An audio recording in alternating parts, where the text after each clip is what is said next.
Bang, saya masih pemula sekali. Apa yang harus saya lakukan?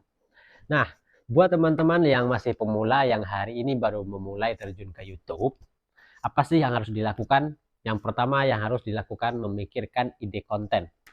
Apa ide konten yang kira-kiranya bisa teman-teman lakukan dengan konteks jangka panjang, bukan hanya sesaat ya. Jadi harus memikirkan ke depannya. Misalkan kita pilih tema yang ini, kita harus memikirkan apakah kedepannya saya bisa terus membuat dengan tema seperti ini. Nanti kadang-kadang contoh salah satu contoh vlog mungkin. Mungkin terkadang ketika kita jalan-jalan ke suatu tempat wisata, setelah itu terpikirkan ide konten, saya membuat ide konten tentang wisata lah. Nah, lalu diupload. Tahu-tahu ide tersebut hanya ingat sesaat itu saja. Besok-besok ketika kita membuat ide konten lagi, tentunya kita harus ke tempat wisata lagi.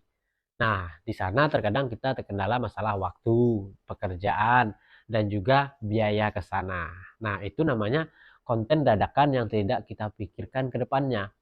Jadi kita harus memikirkan, kalau saya buat konten vlog ini, saya upload ke channel saya sudah punya satu konten.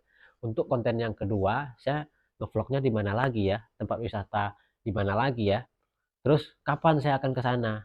Terus biayanya bagaimana? Tempatnya jauh. Nah, jadi seperti itu. Kita harus memikirkan ke depannya. Jadi, kita harus mempunyai ide konten yang ringan-ringan, yang sesuai dengan kemampuan, sesuai dengan waktu kita, dan sesuai dengan budget kita sendiri. Jadi seperti itu ya teman-teman.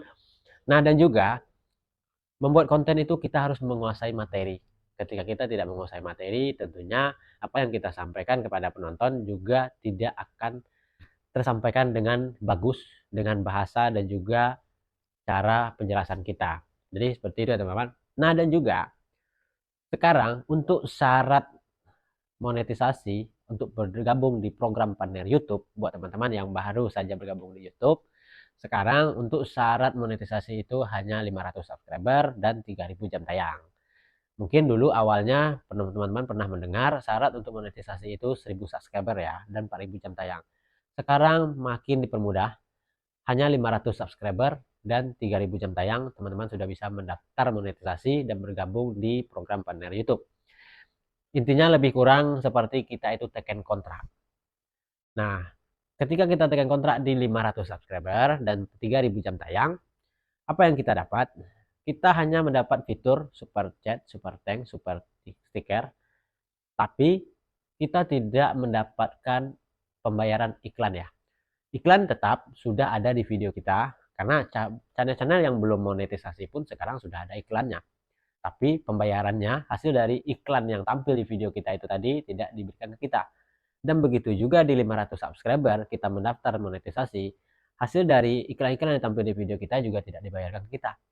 Jadi buat teman-teman yang sudah mendaftar di 500 subscriber dan 3000 jam tayang, jangan biarkan YouTube lama-lama menikmati hasil dari iklan yang tayang di video kita. Yuk buruan kejar 1000 subscribernya dan 4000 jam tayangnya supaya hasil dari iklan yang tayang di video kita bukan untuk YouTube lagi, tapi kita yang menikmati hasilnya.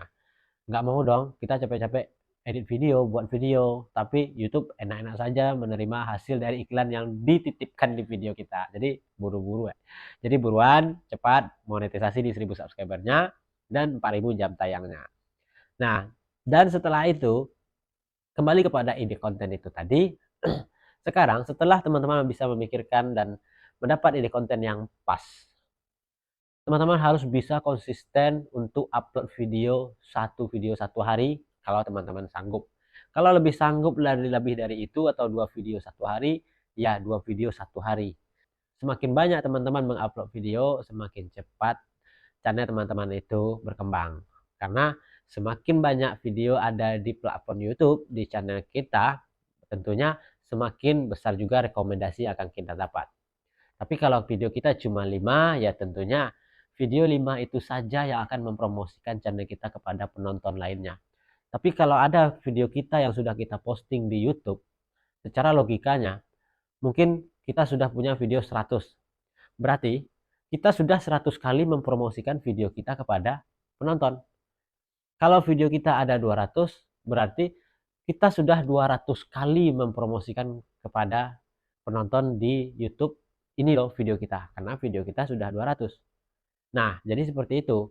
Kalau logikanya seperti itu. Kalau kita cuma punya video 5 atau 10, berarti hanya 10 orang yang baru menonton video kita. Ini seperti itu ya teman-teman.